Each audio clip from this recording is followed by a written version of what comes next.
Da se je na listi Marjana Šarca med kandidatkami za volitve v Državni zbor Republike Slovenije znašla tudi predstavnica njegove stranke, Stojana Auerja, ne preseneča. Če so volitve, je treba vedeti, da volitve seveda pomenijo leporečenje, besedičenje in številni potem seveda že naslednji dan pozabijo, kaj so seveda obljubili. Lidija Divjak Mirnik tega nikoli ne bo. Ona je človek, ki bo seveda vse to, kar govori, tudi udejstvovala oziroma storila.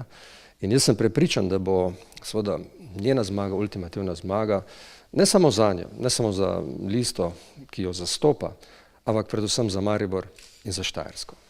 Auer je poudaril, da je bila njegova lista deležna več ponudb političnega sodelovanja. Da so se na koncu odločili za listo Marjana Šarca, pa obstaja več razlogov. Ponuja neko svežino, ponuja novost, ponuja mladost in ponuja program, ki mu ga je ta trenutek seveda potrebno prepoznati kot takšnega, ki bi res lahko seveda pozabil te stare zamere tako levih kot desnih in seveda Slovence ne več kregal, ampak dejansko popeljal tja, kot je rekel, ne kot drugo Švico, ampak kot prvo Slovenijo. Razloge za svojo kandidaturo ima tudi mestna svetnica Lidija Divjak Mirnik.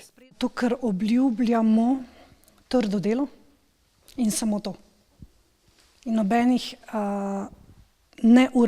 neuresničljivih programov. Jaz vem, da je treba trdo delati, ker sem to dokazala tudi s svojim dosedanjim delom in v mestnem svetu in v službi, ki jo opravljam. Rezultati so vidni in to je edino, kar lahko obljubim. Trdo delo.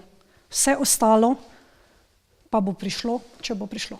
Divjak Mirnikova poudarja, da ostaja članica Liste za pravičnost in razvoj in da stranke ne menjava vsako leto, kot to počno drugi.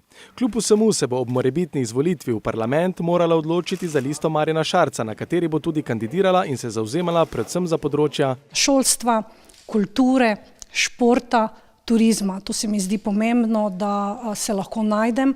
Jaz nisem strokovnjak za energetiko, niti za kaj drugega, zato bom delovala na področjih, ki jih obvladam in za katere menim, da lahko nekaj prispevam.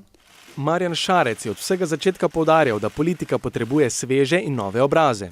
Zdaj pa se na njegovi listi pojavlja Divjak Mirnikova, znano ime lokalne politike, ki je v preteklosti bila blizu Francu Kanglerju. Na predčasnih parlamentarnih volitvah leta 2011 pa je podpirala kandidaturo Stojana Auerja na listi Janševe SDS. So to te nepoznani obrazi, o katerih govori Šarec?